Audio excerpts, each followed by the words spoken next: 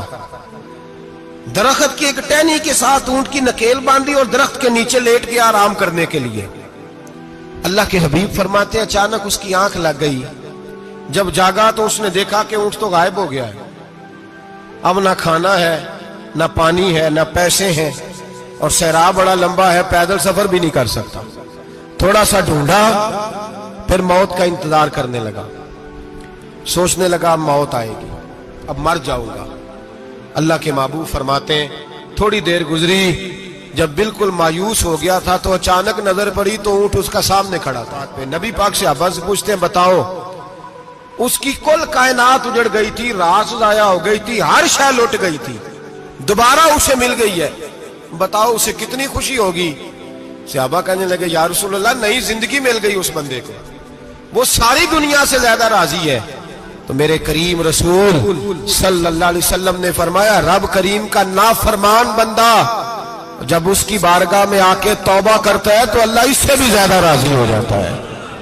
نافرمان جب آ کے کہتا ہے یا اللہ معاف کر دے، آئندہ نہیں کرتا، میں اللہ تو راضی ہو جاتا ہے۔ اور حبیب پاک علیہ السلام فرماتے ہیں وہ اتنا کریم ہے، جب بندہ اپنے رب سے صلح کر لیتا ہے، توبہ کر لیتا ہے، تو اللہ زمین کو کہتا تو بھول جا میرے بندے نے گناہ کیا ہی نہیں، آسمان سے کہتا تو بھول جا میرے بندے نے گناہ کیا ہی نہیں۔ پھر رب کریم فرشتوں سے فرماتا ہے کہ مٹا دو جو تم نے لکھا تھا، میں نے اپنے بندے کے ساتھ صلح کر لی ہے۔